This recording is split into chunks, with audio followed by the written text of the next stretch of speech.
तो भारत माता की जय, वंदे मातरम। मैं मुकेश पंचाल विश्वकर्मा आपके बीच अपनी चैनल आओ कुछ नया कर्म आपके बीच आया हूँ। सबसे पहले समाचार की शुरुआत करने से पहले धोखाधड़ी से बचे। आजकल फैशन हो चुकी है धोखाधड़ी की। समाचार की शुरुआत करते हैं। दोस्तों, अहमदाबाद के रानी में ऑक्सीजन पार्क बनाया गया। अहमदाबाद का रानी विस्तार है, उसमें ऑक्सीजन पार्क बनाया गया है, लेकिन उसकी मरम्मत नहीं करने के कारण, अभाव के कारण आज वो मृत पाय स्थिति में है और वहाँ पर गैर कानूनी कंस्ट्रक्शन भी हो चुका है और ज़्यादा हो रहा है। अब कई साल के बाद फिर कॉरपोरेशन भी जागेगी और सरकार भी जागेगी कि क्यों ये कंस्ट्रक्शन इलीगल हुआ, लेकिन अभी कुछ नहीं कर सकते।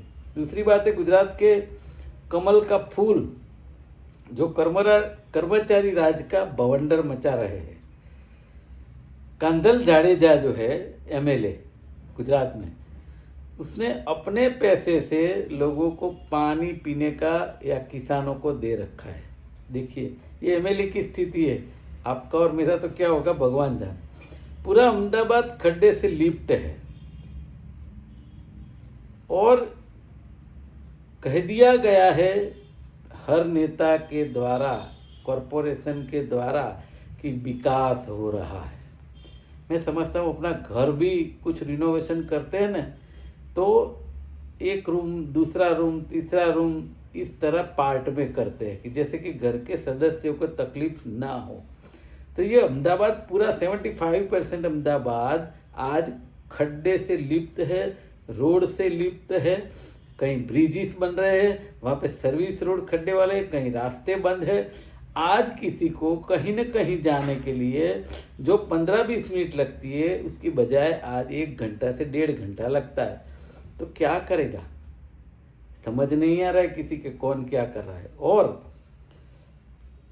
वन नेशन वन राशन की योजना जो लागू की गई, अपने लोकप्रिय प्रधानमंत्री जी ने बात की है, उसमें उसका भंग किया जा रहा है। आज 35 किलो राशन का कानून है, फिर भी राज्य में जो रहता है उसको 35 किलो मिल सकता है, बाहर के राज्य वाले को 8 किलो मिल रहा है।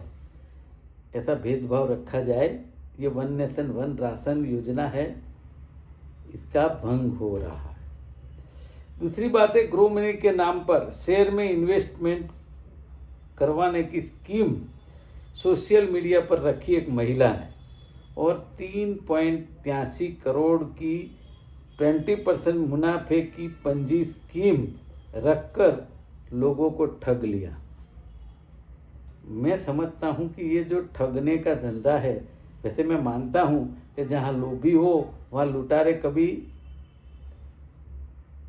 वो नहीं हो सकते, वो तो हो ही जाते, अपना कर लेते जो करना है। लेकिन फिर भी कायदा और कानून का डर होना चाहिए, ये मुझे कहना है कि कोई एक एग्जाम्पल होता है तो उसके ऊपर कार्रवाई ऐसी होनी चाहिए कि कल को दूसरी बार करने के लिए कोई सोचे तो नींद में से भी जाग जाए। वो कार्रवाई होनी चाहिए जो गुजरात में आज नहीं हो रही है। दूसरी बात है, पूरे परिवार को ऑस्ट्रेलिया के जाली वीज़ा देकर धोखाधड़ी की गई। आनंद नगर अहमदाबाद की ये घटना है। ऐसी भी बहुत दुकानें, हाटड़ी खुल चुकी है गुजरात में, लेकिन उसके ऊपर पाबंदी या नज़र रखने वाला कोई नहीं है। और बात है, लोगों को ठगने के लिए अपने बैंक के अकाउंट भाड़े पर देने वाले लोगों की जांच के बाद एफआईआर कर दी गई है।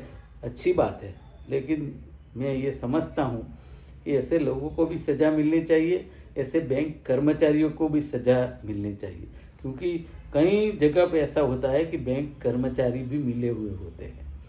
लास्ट में अपना मुद्दा है, गुजरात के विरोचन नगर साणंद में 10 पास की थी। ऐसे युवक अपने आप को डॉक्टर समझकर सबका इलाज कर रहे थे।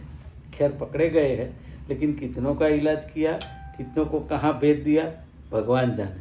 क्योंकि अपने गुजरात में तो ख्याति हॉस्पिटल के भी कांड होते, आयुष्मान कार्ड के भी कांड होते।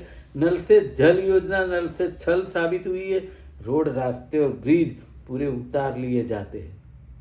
क्या होगा ये गुजरात का, मैं समझ नहीं पा रहा हूँ। मैं समझता हूँ कि चुनाव जीत जाना यही एक लक्ष्य नहीं होता, जैसे कि बीजेपी का है कि लोग हमें वोट देते हैं और हम चुनाव जीतते हैं, इसलिए हम जो भी कर रहे हैं सही है। ये गलत बात है। मैं समझता हूँ हमेशा सिर्फ चुनाव जीतना लक्ष्य नहीं होता। जो टैक्स पे कर रही है जनता, उसकी सुखाकारी के लिए, उसकी सुविधाओं के लिए काम करना सबसे महत्वपूर्ण काम है। सोचे गुजरात, सोचे जनता, सोचे सरकार। आज के लिए बस इतना ही। आपका बहुत बहुत धन्यवाद।